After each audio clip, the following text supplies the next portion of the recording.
어젯밤 인천 남동구 논현동에 있는 대형 호텔에서 큰 불이 났습니다. 이 불로 투숙객 가운데 2명이 화상과 골절 등 중상을 입었고 52명이 연기 흡입 등으로 병원에 옮겨졌습니다.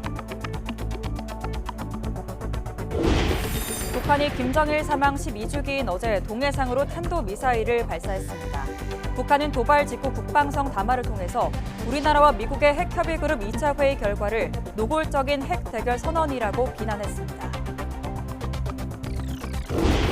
오늘부터 윤석열 정부 2기 내각을 이끌 신임 장관 후보자의 인사청문회가 진행됩니다.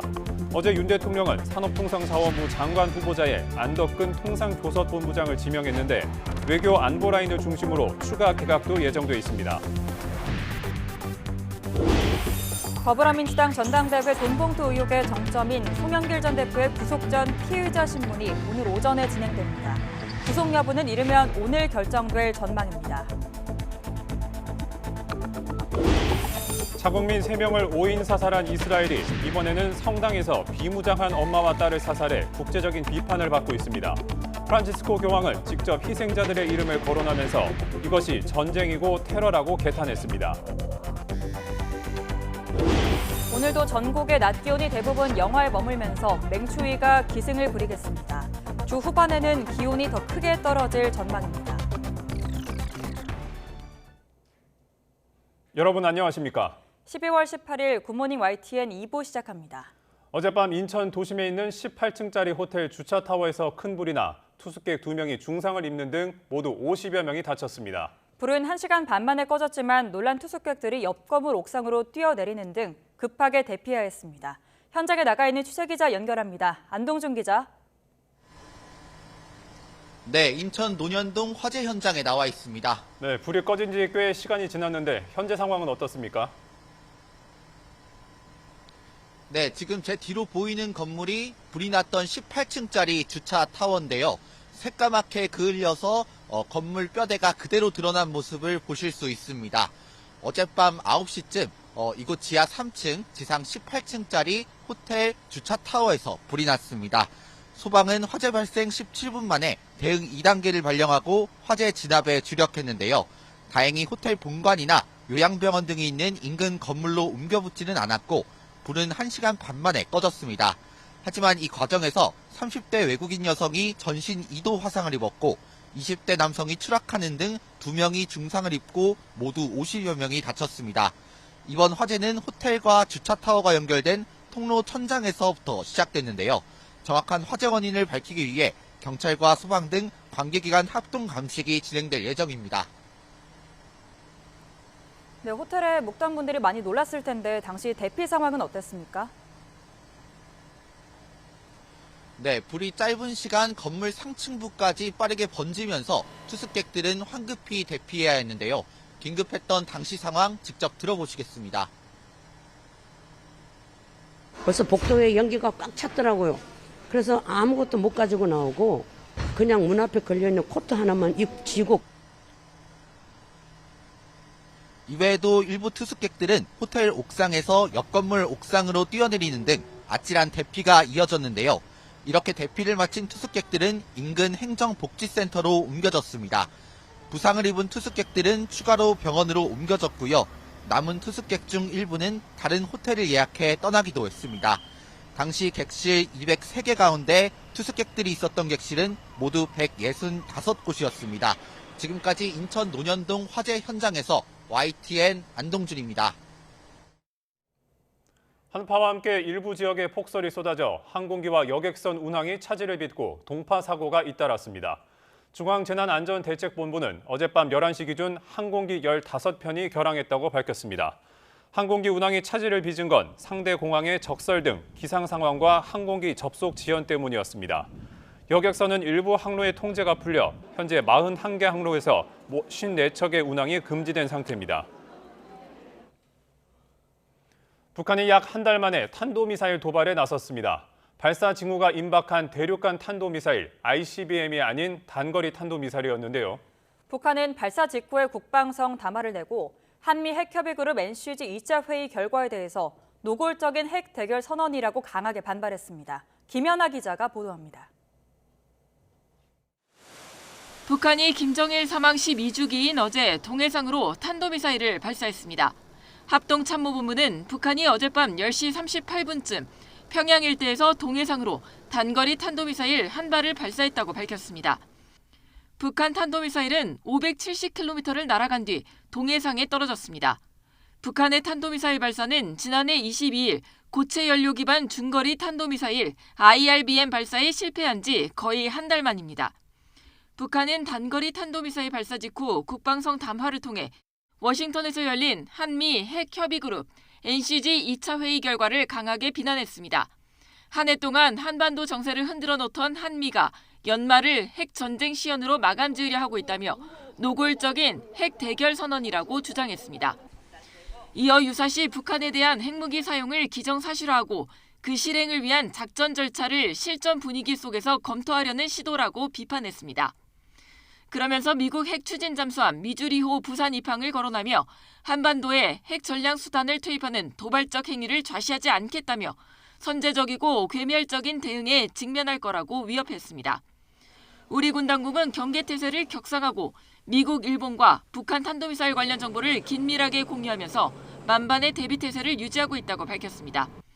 앞서 우리 정부는 북한이 ICBM 시험 발사를 준비하고 있는 정황을 포착했다고 밝혀 연내에 올해 5번째 ICBM 시험 발사에 나설 것으로 보입니다.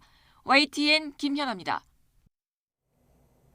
북한이 어젯밤 발사한 탄도미사일은 단거리 탄도미사일로 추정되며 일본의 배타적 경제수역 EEZ 밖에 낙하한 것으로 보인다고 NHK가 일본 정부 관계자를 인용해 보도했습니다. 보도에 따르면 일본 정부 당국자들은 북한이 동해상으로 발사한 물체가 단거리 탄도미사일일 가능성이 높은 것으로 추정했습니다. 일본 방위성은 북한의 미사일이 일본의 EEZ 밖에 떨어졌으며 비행거리는 약 400km, 최고 고도는 약 50km로 판단했습니다. 미국은 어제 북한이 동해상으로 단거리 탄도미사일을 발사해서 영내 안보를 불안정하게 만들었다고 규탄했습니다. 미 국무부는 북한의 탄도미사일 발사를 규탄한다면서 이번 발사는 올해 북한의 다른 탄도미사일 발사들과 같이 UN 안보리 결의 다수를 위반했다고 밝혔습니다. 이어 북한은 이웃 국가의 위협이 되며 영내 안보를 저해한다고 지적했습니다.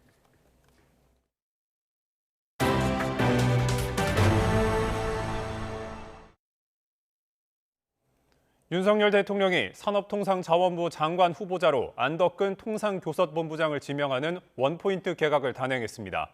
한동훈 법무부 장관의 등판 시점이 주목받는 가운데 이번 주 외교 안보 라인을 중심으로 추가 개각도 진행될 예정입니다. 조은지 기자가 보도합니다. 윤석열 대통령이 일요일 오후 산업통상자원부 장관 후보자를 원포인트로 발표했습니다. 지난 네덜란드 국빈 방문을 수행했던 안덕근 통상교섭본부장이 관측대로 낙점됐습니다. 서울대 국제대학원 교수 출신 안 후보자는 이론과 실무를 겸비한 국제통상 전문가로 다양한 통상 현안에서 탁월한 업무 능력을 발휘했다고 대통령실은 설명했습니다. 후보자의 검증된 업무 능력과 풍부한 국내외 네트워크를 바탕으로 수출 증진과 핵심 전략 산업 육성, 또 산업 규제 혁신 등을 속도감 있게 추진해서 세계 시장에서 우리 기업들이 혁신을 주도하고 역동적으로 성장할 수 있도록 최선을 다하겠습니다. 여권에서 총선 출마 요구를 받아온 박문규 장관은 이로써 3개월 만에 후임을 맡게 됐습니다. 초단기 장관 교체에 국정 비판도 불가피한데 대통령실 고위 관계자는 아픈 부분이라면서도 정치가 우리나라 두뇌 역할을 하기 때문에 국가 전체로 봐서는 크게 데미지가 없다고 본다고 말했습니다. 개각 수요는 또 있습니다. 내년 총선에서 역할이 확정적인 한동훈 법무부 장관의 등판 시점이 빨라질 수 있습니다. 윤 대통령은 연말 연초 핀셋 발표로 한 장관 정치 선언의 폭발력을 극대화하려고 계획했지만 김기현 전 대표 사퇴와 비대위 전환 등 국민의힘 상황이 긴박하기 때문입니다. 한 장관이 비대위원장으로 거론되는 가운데 대통령실은 당의 여러 의견 수렴 과정을 살펴봐야 한다며 조기 교체에 여지를 남겼습니다. 외교안보 라인 재정비도 큰 축입니다. 총선에 나서는 외교부 박진 장관의 공백, 새 국정원장으로 유력한 조태용 안보실장의 이동과 맞물려 막바지 퍼즐 맞추기가 진행되고 있습니다. 대통령실은 인선 절차가 마무리되는 대로 그때그때 발표하겠다고 언급했습니다. 앞서 지명한 장관 후보자들의 인사청문회가 진행되는 이번 주 추가 개각이 발표될 가능성이 커 보입니다. YTN 조은지입니다. 더불어민주당 전당대회 돈봉투 의혹으로 8개월간 수사를 받아온 송영길 전 대표의 구속 여부가 이르면 오늘 결정됩니다. 송 전 대표의 신병 확보 여부는 돈봉투 수수 의혹을 받는 야당 의원들의 수사에도 영향을 미칠 전망입니다. 김다현 기자가 보도합니다.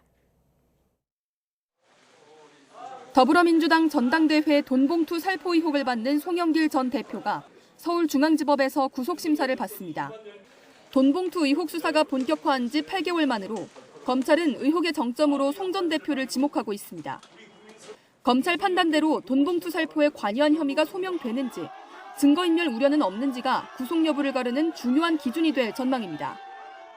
검찰이 구속영장 청구서에 기재한 혐의는 정당법과 정치자금법 위반, 뇌물수수로 크게 3가지입니다. 먼저 검찰은 송 전 대표가 재작년 전당대회를 앞두고 민주당 국회의원 등에게 6,650만 원이 든 돈봉투를 살포하는 데 관여했다고 보고 있습니다. 애초 검찰이 판단한 전체 규모는 9천여만 원이지만 수사로 송 전 대표 공모가 입증 가능한 금액만 우선 영장에 적시했습니다.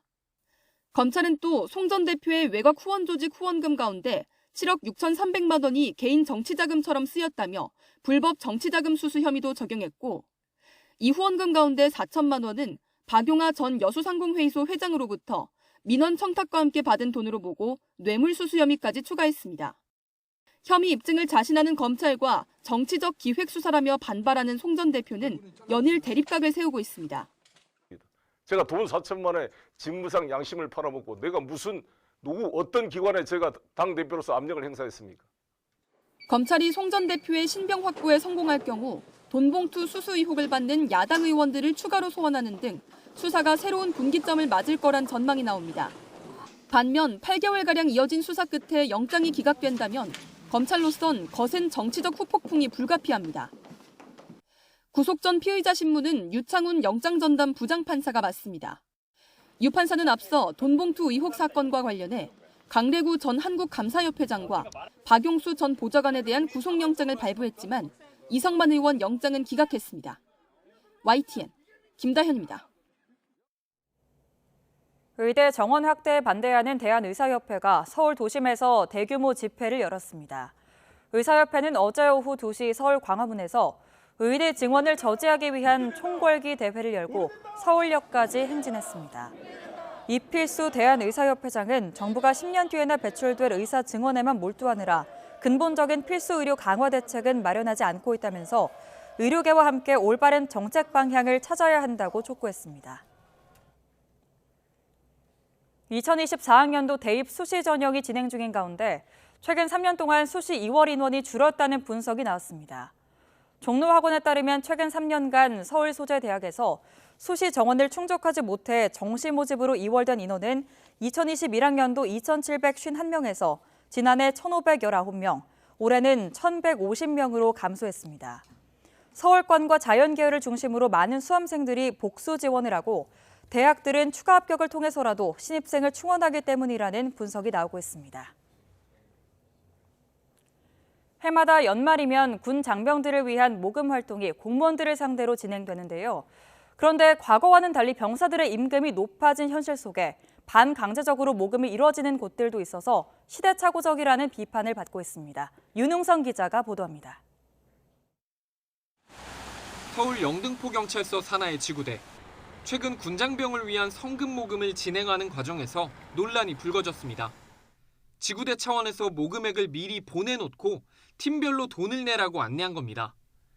지구대에서 근무하는 한 경찰관은 이런 객출이 해마다 비슷하게 강제적으로 이뤄진다고 불만을 토로합니다. 경찰청은 성금이 철저하게 자발적 모금이라고 해명하지만 경찰 전용 익명 커뮤니티에는 부서에서 반강제로 모금했다는 글이 이어지고 있습니다. 이런 불만은 경찰만이 아닙니다. 모금을 희망하지 않는 사람만 회신하라며 일정 기간 답이 없으면 참여하는 것으로 간주해 봉급에서 공제하겠다고 안내하는 정부 부처도 있습니다. 군장병들을 위해 성금을 쓰겠다는데 선뜻 내지 않겠다고 말하기 어려운 게 현실이라고 공무원들은 하소연합니다. 아무래도 참여하지 않고 싶은 사람이 말을 해야 된다는 부분에서 선뜻 말하기가 쉽지는 않은 것 같아요. 게다가 과거와 달리 병사들 월급도 많이 올랐는데 언제까지 공무원들이 성금을 내야 하느냐는 불만도 나옵니다. 이처럼 필요성에 공감하지 못하는 직원들이 늘면서 실제 모금액도 매년 꾸준히 감소하고 있습니다. 공무원이 낸 성금은 국가보훈부로 전달돼 필요한 군부대의 위문금 명목으로 지급됩니다. 군 장병의 사기를 올린다는 취지로 1968년부터 50년 넘게 이어져 온 군 위문성금. 하지만 일부 공무원 조직이나 부처에서 반강제적인 모금을 이어가면서 의미가 퇴색된다는 지적이 해마다 반복되고 있습니다. YTN 윤홍성입니다. 경기가 좀처럼 살아나지 않으면서 서민 주머니 사정이 빠듯해지고 있습니다.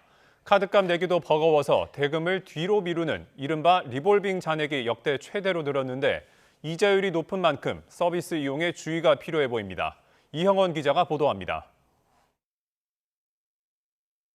리볼빙 서비스는 신용카드 대금 일부만 내고 나머지는 뒤로 미루는 결제 방식입니다. 고금리 고물가의 생활비가 빠듯해지면서 이 서비스를 찾는 서민들이 늘고 있습니다. 실제로 리볼빙 잔액은 올해 10월 말 기준 7조 5천억 원에 달합니다. 재작년 6조 1천억 원에서 1조 원 넘게 급증해 역대 최대치를 기록한 겁니다. 경기가 안 좋아서 어쨌든 리볼빙 서비스를 받고 있다는 자체가 그럼 대출 문턱이 많이 높아지고 있고, 그리고 이제 고금리로 인해서 좀 생계 어려움을 겪고 있는 분들이 많다라는 걸 이제 의미합니다. 잘 이용하면 연체를 피하고 카드 대금을 한 번에 내야 하는 부담을 덜 수 있지만 문제는 높은 이자율입니다. 다음 달로 미뤄진 대금에는 고액의 이용 수수료가 붙는데 무려 17%에 육박합니다. 이런 구조 탓에 무턱대고 이용했다가는 갚아야 할 원금과 이자가 눈덩이처럼 불어날 수 있습니다. 금융당국이 소비자 경보 주의까지 발령하며 신중하게 이용할 것을 당부한 이유입니다. 리볼빙은 신용카드 필수 가입사항이 아닙니다. 본인이 인지하지 못하는 사이 가입된 것은 아닌지 수시로 확인할 필요가 있습니다. 한편 리볼빙을 장기 이용할 경우에는 신용등급에 부정적 영향을 줄 우려가 있으므로 이해하셔야 합니다. 소비자 주의보와 함께 카드사의 리볼빙 광고 실태도 점검했습니다. 그 결과 최소 결제나 일부만 결제 등 분할 납부 서비스와 헷갈릴 수 있는 광고 사례들이 적발됐습니다. 이에 해당 문구를 고치도록 하고 앞으로 리볼빙 이자율과 위험성 고지를 강화하도록 했습니다. YTN 이영훈입니다. 기획재정부는 베트남에서 수입한 요소 5,500톤이 지난 16일 울산항에 입항하면서 제3구 계약 물량 도입이 순조롭게 이루어지고 있다고 밝혔습니다. 요소 5,500톤은 중국 요소 통관 중단 조치 이후 국내로 들어온 최대 규모로 차량용 요소수 1,550만 리터를 제조할 수 있는 물량입니다. 이번에 입항한 베트남산 요소는 국내 요소수 시장 최대 사업자인 롯데 정밀화학이 계약한 물량입니다. 등유나 액화 석유가스, LPG를 이용해 난방하는 취약계층은 내년 1월 19일까지 난방비 지원을 신청할 수 있습니다. 산업통상자원부는 기초생활수급자나 차상위 계층 가운데 등유나 LPG 보일러를 이용하는 가구는 전국 행정복지센터에 난방비를 신청하면 된다고 밝혔습니다. 지원이 결정되면 가구당 최대 59만 2천 원을 카드 형태로 받게 됩니다. 주말과 휴일 러시아와 우크라이나가 서로 대규모 드론을 잇따라 날려보내면서 집중 공격을 벌였습니다. 이런 가운데 우크라이나 정부가 성공작이라고 홍보하는 드니프로강 도하 작전이 실제로는 참혹하고 쓸모없다는 외신 보도가 나왔습니다. 황보연 기자입니다. 토요일 새벽 우크라이나 남부 헤르손의 한 병원. 윙윙 드론 소리가 들리더니 밖에서 큰 폭발음이 납니다. 때마침 병원에 있던 경찰이 밖으로 나가 상황을 살피던 중 다른 드론이 또 떨어집니다. 병원은 순식간에 혼란에 휩싸였고 의료진과 환자들은 다급하게 지하로 몸을 피합니다.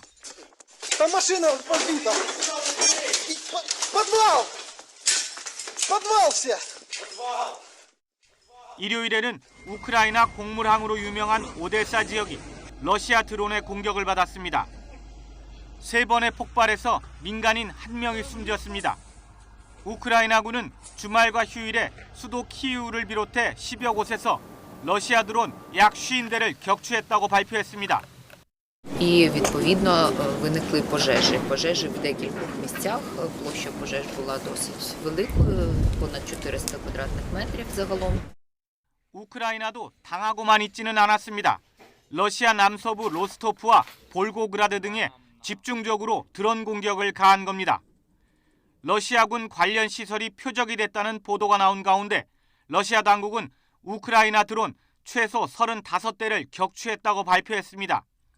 로이터 통신은 러시아와 우크라이나가 각각 공격이 교착되지 않았다는 점을 보여주기 위해 최근 드론 공격 빈도를 높이고 있다고 분석했습니다. 한편 우크라이나 정부가 성과를 홍보하고 있는 드니프로강 도하 작전에 대해 실상은 참혹하다는 외신 보도가 나왔습니다. 전투에 참가한 해병대원들은 뉴욕타임스와의 인터뷰에서 도하 작전은 잔인하고 쓸모없는 자살 임무라고 말했습니다. 강의 반대편에 도달하기도 전에 대원들이 강둑이나 물속에서 목숨을 잃는데도 우크라이나 정부는 현실과 동떨어진 낙관적인 설명을 내놓고 있다고 비판했습니다. YTN 황보현입니다. 이스라엘군이 가자지구로 들어가는 국경 검문소 인근에서 길이가 4km에 달하는 대형 지하 터널을 찾아냈다고 밝혔습니다. 이스라엘군은 이 터널이 가자지구에 대한 지상전이 시작된 이후 발견한 것 중에 최대 규모라고 설명했습니다. 하마스의 터널이 발견된 지점은 가자지구 북부 베이트의 한운으로 터널 내부는 원형 구조물로 이어져 있고 폭이 3m 정도로 넓어서 오토바이는 물론 차도 이동할 수 있다고 군 당국은 설명했습니다. 미국이 이스라엘에게 대규모 공습을 중단하고 하마스를 정밀 타격하는 저강도 군사작전으로 전환하라고 압박하는 가운데 미 국방부 장관이 이스라엘을 방문합니다. 현지 시간 17일 미 국방부에 따르면 중동 지역을 순방하는 로이드 오스틴 국방장관이 이스라엘을 찾아 베냐민 네타냐후 총리와 요아브 갈란트 국방장관과 함께 가자지구 상황을 논의할 계획입니다. 일본 검찰이 비자금 의혹과 관련해서 집권 여당의 최대 계파, 아베파 소속 의원들을 소환하기 시작한 것으로 전해졌습니다. 특히 아베파 의원들이 정치자금 모금 행사로 조성한 비자금이 애초에 알려진 5억이 아닌 10억엔 2배 이상이 될 수 있다는 전망까지 나오고 있습니다. 도쿄에서 김세호 특파원이 보도합니다. 일본 도쿄지검 특수부가 정치비자금 조성 연루 의혹을 받는 자민당 내 아베파 의원들에 대한 임의 조사를 시작한 것으로 알려졌습니다. 그동안은 회계 담당자와 비서들을 대상으로 조사를 이어왔지만 이제는 의원들을 직접 조사하는 단계에 접어든 겁니다. 조사 대상인 아베파 의원은 수십 명에 이를 것으로 보이는 가운데 비자금 액수가 큰 의원을 중심으로 정확한 금액과 사용처, 보고서 미기재 경위 등을 캐물을 것으로 보입니다. 아베파 의원들은 정치자금 모금 행사, 이른바 파티를 주최하면서 파티권을 할당량 이상 판매한 의원에게 초과분의 돈을 다시 넘겨줬고 이를 계파의 정치자금 수지 보고서나 개별 의원의 회계 처리에 반영하지 않고 비자금화한 혐의를 받고 있습니다. 특히 애초 아베파 의원들이 챙긴 비자금은 2018년에서 2022년까지 5년 동안 5억엔 규모로 추산되는데 실제로는 이보다 2배 많은 10억엔에 달할 수도 있을 것으로 알려졌습니다. 자민당 총재이기도 한 기시다 총리는 관방 장관 등 아베파 주요 강요들을 대거 교체하며 분위기 쇄신에 안간힘을 쓰고 있습니다.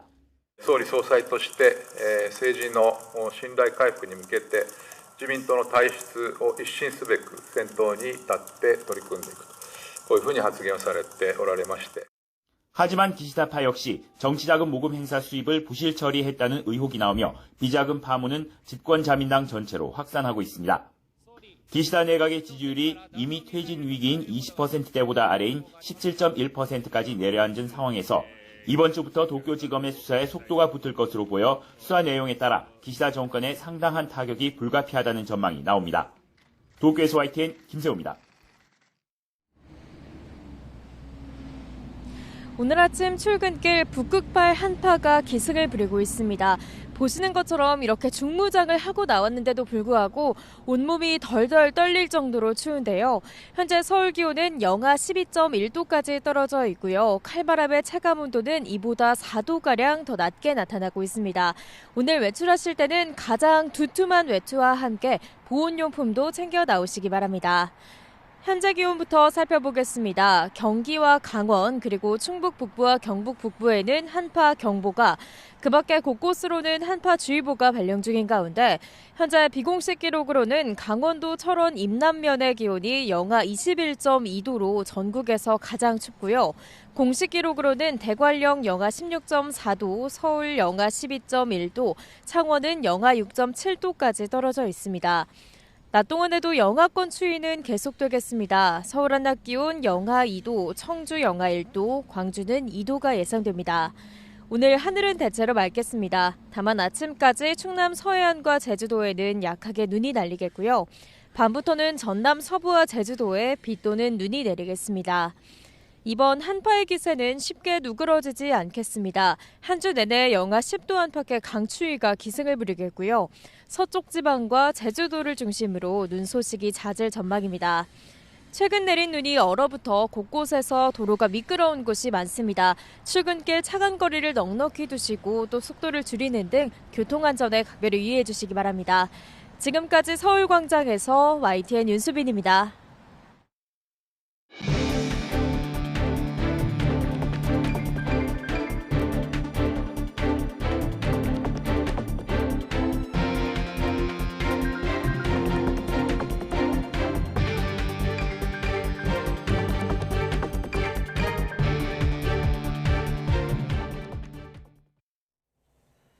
북한이 어제 동해상으로 단거리 탄도미사일 한 발을 발사했습니다. 합동참모본부는 북한이 어젯밤 10시 38분쯤 평양 일대에서 동해상으로 단거리 탄도미사일로 추정되는 미사일 한 발을 발사했다고 밝혔습니다. 합참은 북한의 탄도미사일이 약 570km를 비행한 뒤 동해상에 탄착했고, 우리 군은 한미 간 긴밀한 공조하에 탄도미사일 발사 준비 활동을 추적해왔다고 전했습니다. 북한의 탄도미사일 발사는 지난달 22일 중거리 탄도미사일 IRBM 발사에 실패한 지 거의 한 달 만입니다. 군은 경계태세를 격상하고 미국, 일본과 북한 탄도미사일 관련 정보를 긴밀하게 공유하면서 만반의 대비태세를 유지하고 있다고 밝혔습니다. 어젯밤 9시쯤 인천 남동구 논현동 지하 3층 지상 18층짜리 호텔에서 화재가 발생했습니다. 화재로 투숙객 가운데 2명이 화상과 골절 등의 중상을 당했고 52명은 연기 흡입 등으로 병원으로 이송됐습니다. 소방당국은 화재 발생 17분 뒤 대응 2단계를 발령했고 밤 10시 반쯤 화재를 진압했습니다. 소방은 기계식 주차타워에서 처음 시작된 불길이 통로를 타고 차량을 태우면서 빠르게 번졌다며 날이 밝는 대로 화재 원인을 조사할 예정이라고 밝혔습니다. 네, 짧은 시간에 호텔 상층부까지 불길이 번지면서 투숙객들은 급하게 대피해야 했습니다. 옥상으로 대피해서 옆 건물로 이동하고 창밖으로 수건을 흔들며 간절히 구조를 기다리기도 했습니다. 최기성 기자입니다. 오, 떨어진 거 봐. 호텔 기계식 주차장 고층까지 불길이 이어지고 화편이 주변으로 날아갑니다.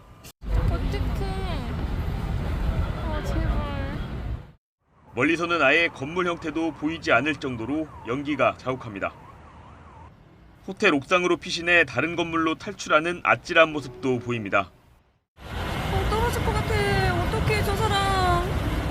어머, 어떡해. 옆 건물로 지금 넘어왔다, 그치? 뒤에 사람 또 있지?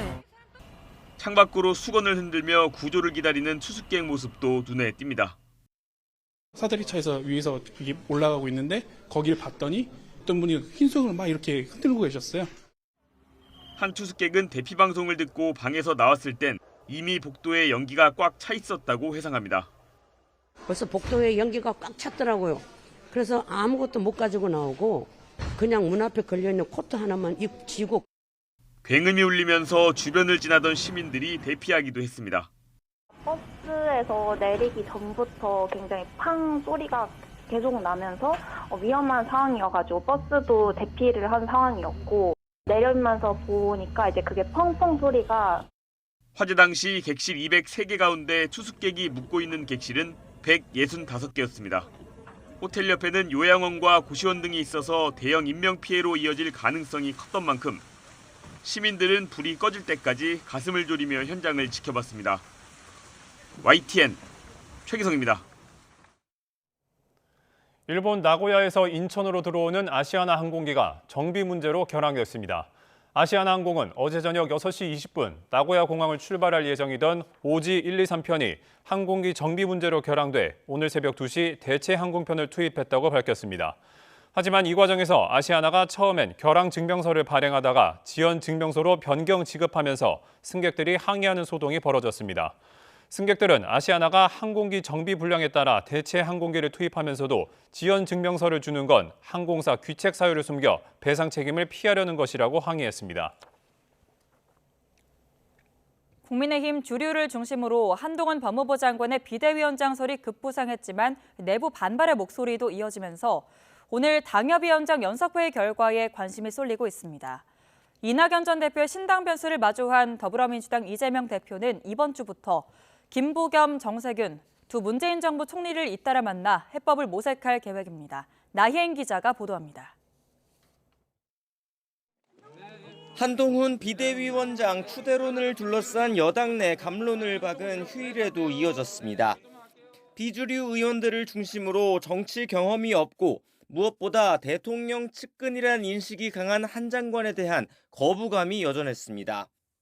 김기현 전 대표의 선출 과정처럼 당 주류가 한 장관을 의도적으로 미는 전당대회 시즌2 새몰이를 하는 게 아니냐는 우려도 터져나왔습니다. 반면 여당 핵심 지지층이 선호하는 한 장관은 참신함이나 인물 경쟁력에서 수도권 선거 승리에도 이바지할 거란 원외 당협위원장들의 기대도 받고 있습니다. 당 핵심 관계자는 아직 등판 여부를 못 박지 않은 한 장관이 이견을 무릅쓰고 당직을 수락할 가능성은 크지 않다며 중지를 하나로 모으느냐가 관건이라고 내다봤습니다. 의견이 이제 모아지면은 제가 시간을 많이 끌 생각은 없습니다만 그런 상황이 아니라면은 충분한 논의 절차가 필요하다고 생각합니다. 이낙연 신당이란 변수를 만난 민주당 이재명 대표는 김부겸, 정세균 전 국무총리와의 만남으로 돌파구를 찾으려 하고 있습니다. 오는 20일과 28일 두 전직 총리를 잇따라 만나 당의 분열을 막을 대책을 구하겠다는 계획입니다. 당내에선 현역 의원 100명가량이 이낙연 전 대표의 신당 창당 철회를 촉구하는 단체 서명에 동참했습니다.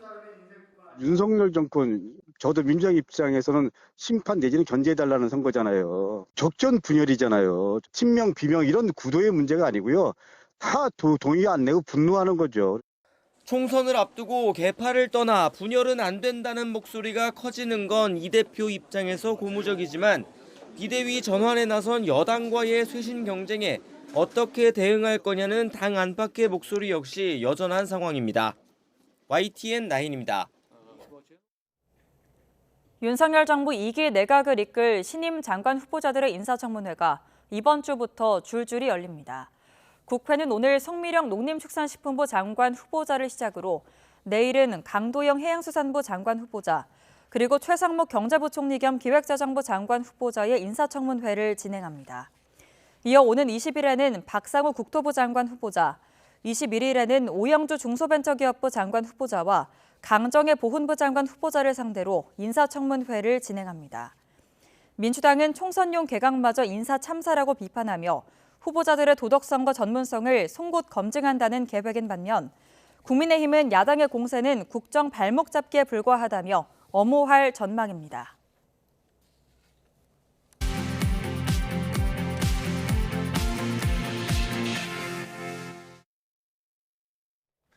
이 시각 세계는입니다. 자국민 3명을 오인해 사살한 이스라엘이 이번엔 성당에서 비무장한 엄마와 딸을 사살했다는 비난을 받고 있습니다. 프란치스코 교황은 직접 희생자들의 이름을 거론하며 이것이 전쟁이고 테러라며 개탄했습니다. 신웅진 기자의 보도입니다.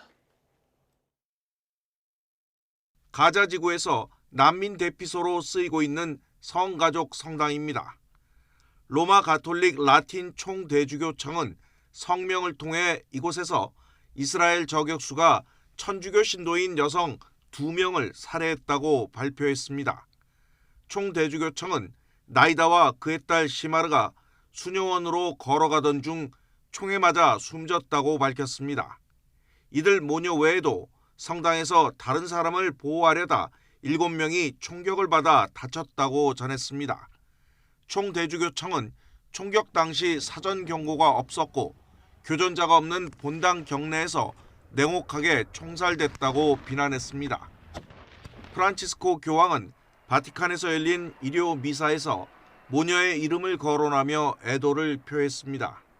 Civili inermi sono oggetto di bombardamenti e spari e questo è avvenuto persino all'interno del complesso parrocchiale della Santa Famiglia, dove non ci sono terroristi, ma famiglie, bambini, persone malate con disabilità, suori. 교황은 이들이 그저 화장실에 가려고 했을 뿐인데 저격수의 총알에 맞아 숨졌다며 개탄했습니다. Colpito il loro generatore, qualcuno dice è il terrorismo, è la guerra. Sì, è la guerra, è il terrorismo. Per questo la scrittura afferma che Dio fa cessare le guerre, rompe gli archi e spezza le lance.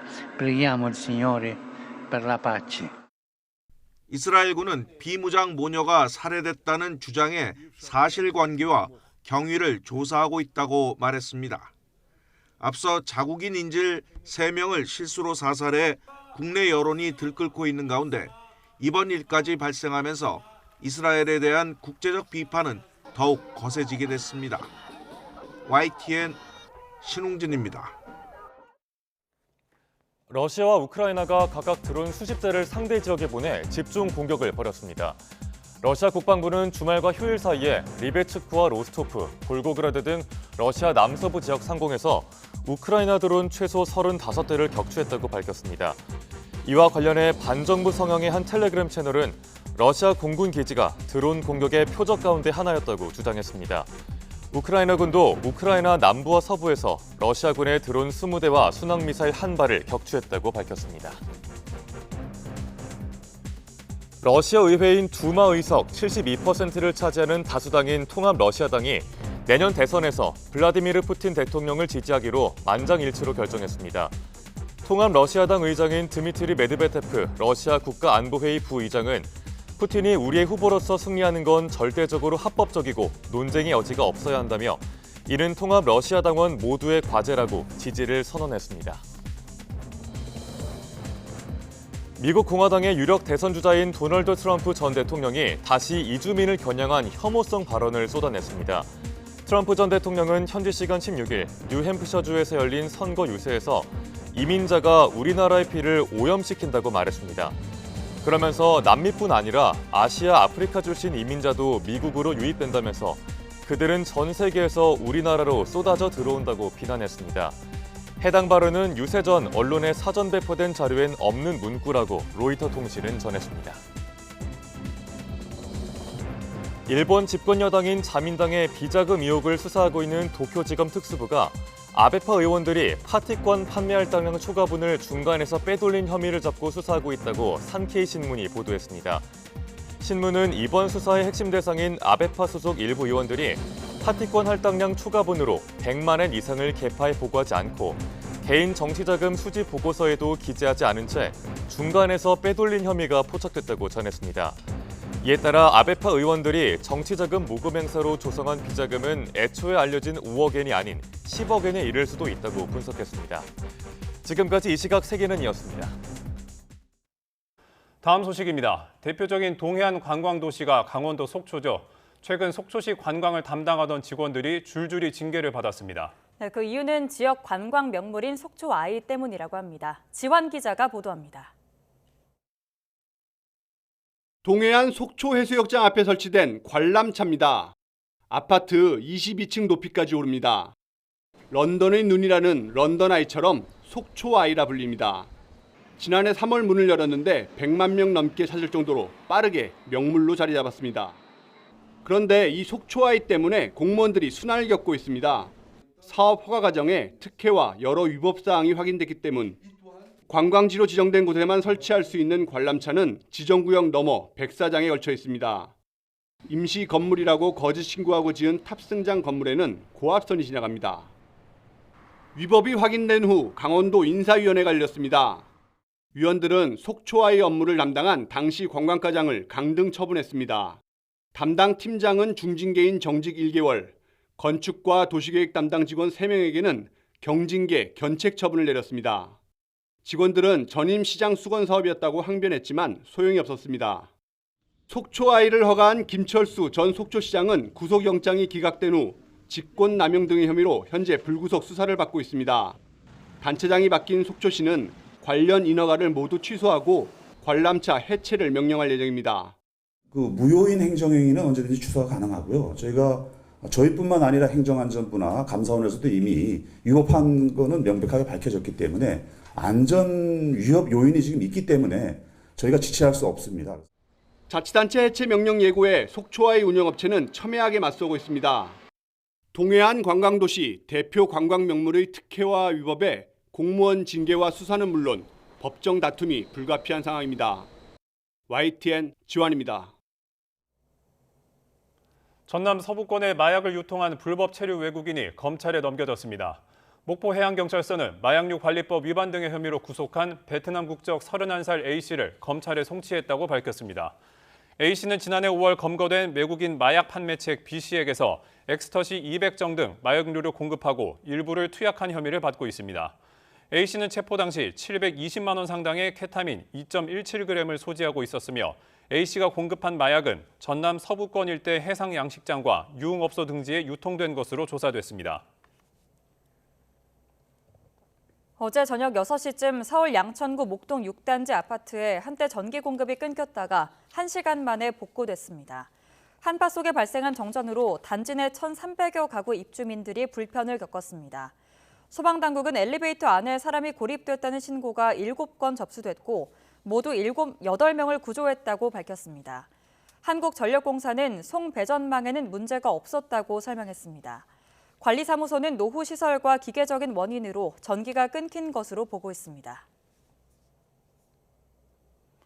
국내 연구진이 공기청정기를 켜지 않고도 교실 내에 신선한 공기를 종일 공급할 수 있는 독특한 청정 장치를 개발했습니다. 소음이 적고 향균 처리까지도 가능해서 학교 현장에서도 만족했지만 내년도 예산이 대폭 삭감될 예정인 만큼 앞으로의 성과 확산은 불분명해졌습니다. 양회영 기자가 취재했습니다. 충남 예산 수덕초등학교의 한 교실입니다. 일반 공기청정기는 켜놓지 않았지만 교실 내 공기질은 매우 좋은 상태입니다. 국내 연구진이 개발한 중앙공급형 통합청정장치가 설치됐기 때문입니다. 기존에는 천장에 있는 공조기와 일반 공기청정기를 함께 사용해야 했지만 새로 개발한 통합청정장치는 깨끗한 공기는 위에서 나오고 미세먼지를 포함한 오염된 공기를 바닥에서 빼냅니다. 한마디로 교실 안에는 아무런 장치도 보이지 않는 건데 깨끗한 공기가 교실 내에 고르게 분포되는 것은 물론 기존보다 35% 더 빨리 미세먼지 제거가 가능합니다. 또 학교 외부에 설치된 중앙공급형 공조기는 온습도 조절과 함께 항균 항바이러스 필터를 장착해 살균된 공기를 교실로 보내줍니다. 천정에 긋기는 그대로 두되 배기 쪽을 바닥 쪽으로 이렇게 함으로써 전체적으로 그 공기 흐름을 균일하게 함으로써 미세먼지를 저감시키는 시간을 단축시켜서 개발한 장치의 가장 큰 장점은 실내에 별도의 장비가 없어 소음이 없다는 겁니다. 공기청정기를 켠 상태에서는 50dB 정도로 시끄럽지만 개발한 청정장치만 돌리자 조용해지면서 소음이 10배나 줄어들었습니다. 실제 학교 현장에서 3개월 동안 실증해본 결과 교사와 학생들 역시 소음이 줄어든 점을 가장 큰 장점으로 꼽았습니다. 미세먼지 농도가 높아져도 소음과는 전혀 상관없이 집중 있게 아이들과 수업을 할 수 있었던 것 같습니다.